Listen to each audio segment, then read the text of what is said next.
तो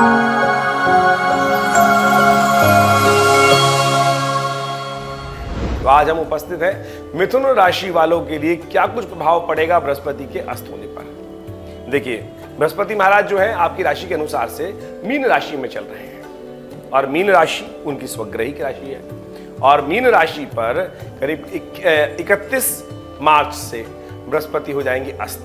और बृहस्पति के अस्त होते ही क्या प्रभाव उत्पन्न होगा। देखिए, बृहस्पति मीन के स्वयं के स्वामी है और आपकी राशि के अनुसार से दशम भाव में वो विराजित है। दशम भाव में जब बृहस्पति विराजित होते हैं तो दशम भाव जो है वो सम्मान का भाव है। दशम भाव विशेष तौर पे जो भाव है वो आपकी प्रतिष्ठा का भाव है।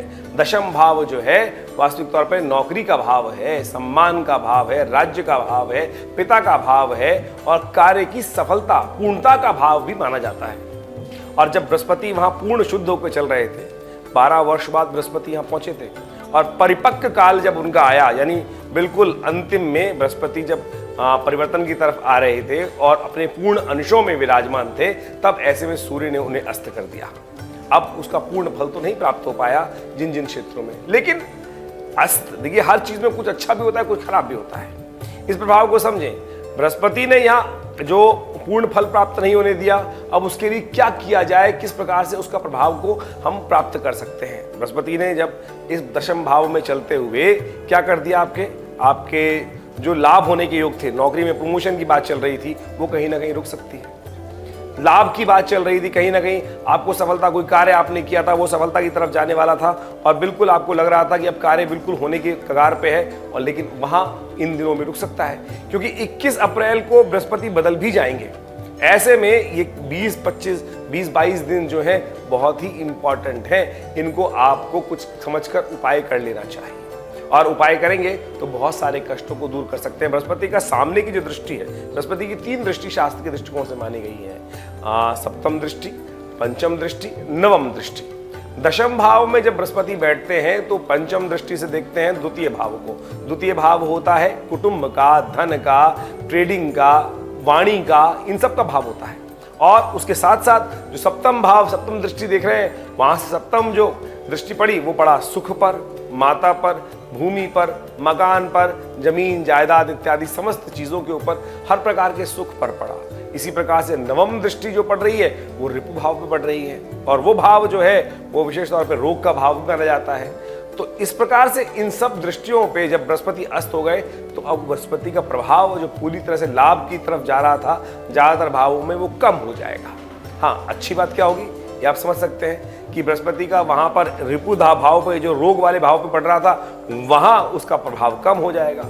तो अब आपको इसके प्रभाव को पूर्ण करने के लिए क्या उपाय कर लेना चाहिए, क्योंकि सूर्य के साथ बृहस्पति विशेष तौर पे अस्त हो गए हैं। तो सबसे पहले तो नित्य प्रति भगवान सूर्य को आप अर्घ देना शुरू करें।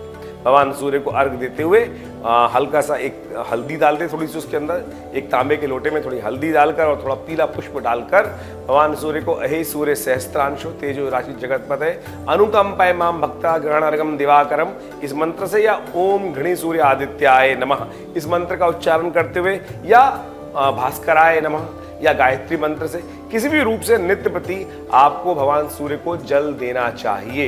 ये जल देंगे तो देखिएगा बिल्कुल जो बृहस्पति का प्रभाव खराब हो रहा है, इन सब क्षेत्रों में आपके व्यवसायिक दृष्टिकोण से दिक्कत आने के योग है, सफलता के दृष्टिकोण से आपके दिक्कत आने के योग है, वो ठीक हो सकता है। ये बहुत लंबा प्रभाव नहीं है, 1 महीने के लिए ही तो बृहस्पति अस्त हुए हैं और जाकर मई में उदय हो जाएंगे, लेकिन उससे पहले बृहस्पति परिवर्तित भी हो जाएंगे।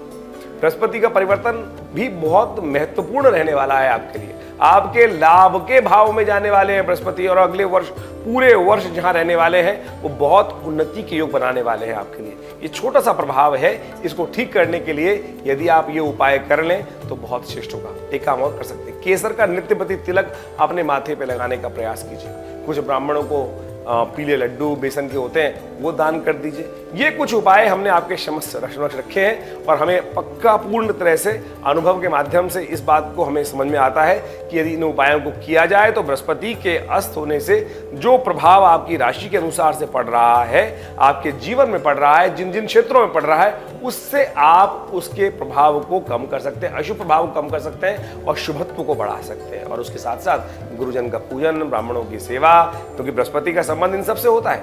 और यदि ये सब कार्य किए जाए तो बहुत सुंदर तरीके से आप इस प्रभाव को बहुत बढ़िया से समझ सकते हैं। देखिए, बृहस्पति एक बहुत ही पवित्र ग्रह माना जाता है भारतीय ज्योतिष के अनुसार से, और देवगुरु माने जाते हैं, और देवगुरु के होने के पद के साथ साथ सबसे सात्विक भाव के ग्रह माने जाते हैं। और ऐसे में बृहस्पति का अस्त होना वास्तविक तौर पर संसार के दृष्टिकोण से भी ठीक नहीं है। और इस वक्त जो नववर्ष भारतीय संस्कृति के साथ आरंभ हुआ है, पिंगल नाम का संवत आरंभ हुआ है, और पिंगल नाम का संवत जो होता है वो एक विप्लवकारी संवत माना जाता है, द्वेषकारी संवत माना जाता है समय, और अराजकता की स्थिति बनती है। पूरे विश्व में युद्ध का परिस्थिति बनी रही है, प्राकृतिक आपदाओं की स्थिति बनी रही है। ऐसे में वर्ष के आरंभ में ही बृहस्पति का अस्त हो जाना, सूर्य का राहु के साथ चला जाना, ये सब बहुत ही एक अच्छा योग नहीं बनता है। तो इस संबंध से आपको भी थोड़ा सावधान रहते हुए काम करने का प्रयास करना चाहिए। हमने ज्योतिष गणनाएं आपके समक्ष रखी हैं। ज्योतिष गणनाओं के माध्यम से आप यदि इन सब चीज़ों को समझ के इनके उपायों को आप अवश्य करने का प्रयास करेंगे तो हमें पूर्ण विश्वास है कि इससे आपको लाभ प्राप्त होगा और आपके जीवन में ऐसे में कुछ ना कुछ समस्याओं से निदान प्राप्ति का योग बन जाएगा। देखिए, बृहस्पति जो है विशेष तौर पर एक बात और करते हैं, जब जिस प्रकार का योग आपकी राशि के अनुसार से बना रहे हैं, ऐसे में आपको एक बात से सावधान रहना चाहिए, बहुत ज्यादा मोह में, लालच में नहीं फंसने की जरूरत। किसी भी कार्य को करते हो, जैसे आप सपोज हम करें, आप कमीशन एजेंट हैं या आप कोई सौदा कर रहे हैं, आपको लग रहा है कि और फायदा होगा, और फायदा होगा, और दाम बढ़ा दें, और दाम बढ़ा दें, इस प्रकार का लालच करना आपकी राशि के अनुसार से आपको कहीं ना कहीं फंसा सकता है।